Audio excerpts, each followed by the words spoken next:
Matahari siang itu seolah berada tepat di atas kepala, membakar aspal dan menyiksa siapapun yang berani menantangnya.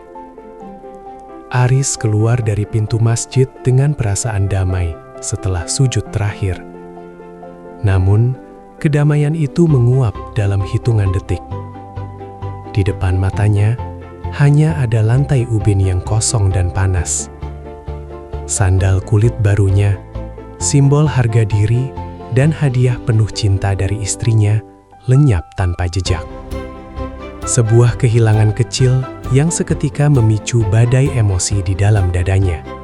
Kehilangan seringkali datang tanpa permisi, mengetuk pintu hati kita di saat yang paling tidak terduga, bahkan di tempat yang kita anggap paling suci sekalipun.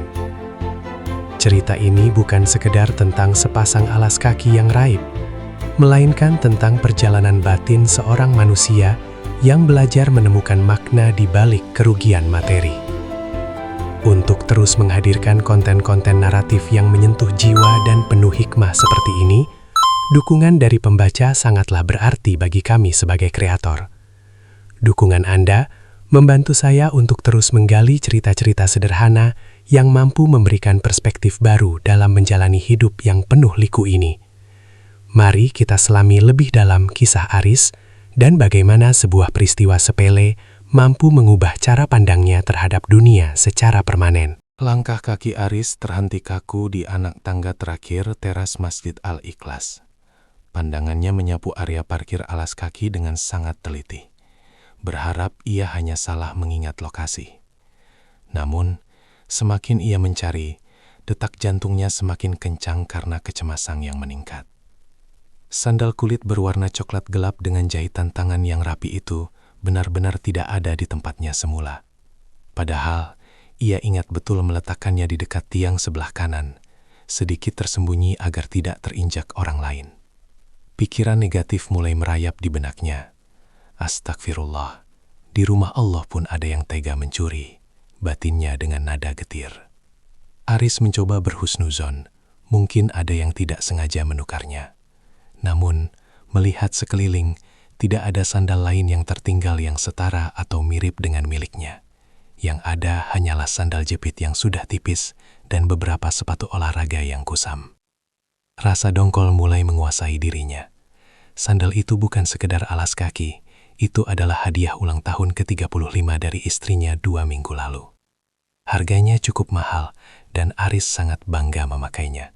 Kini, ia harus menerima kenyataan pahit bahwa ia mungkin harus pulang dengan kaki telanjang.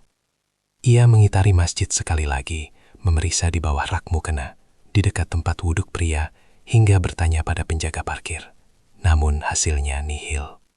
Kemarahan Aris mulai memuncak. Ia merasa dikhianati oleh situasi. Doa yang baru saja ia panjatkan di dalam masjid, seolah tertutup oleh kabut kekesalan yang pekat.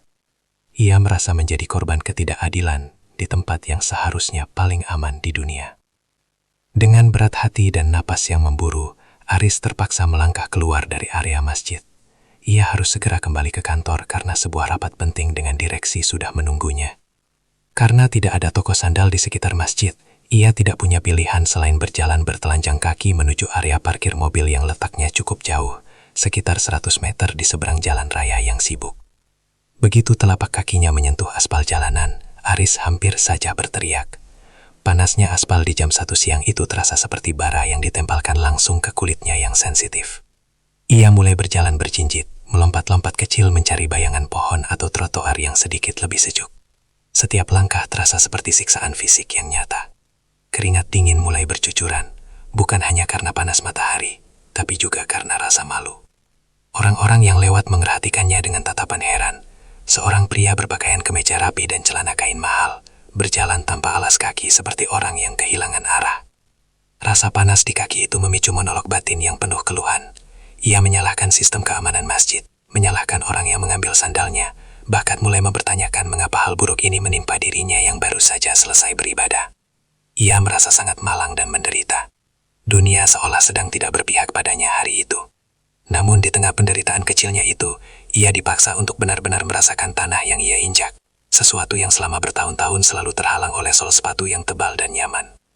Di tengah perjuangannya menahan panas, Aris terpaksa berhenti di bawah sebuah pohon akasia yang rindang untuk mengistirahatkan kakinya yang mulai memerah.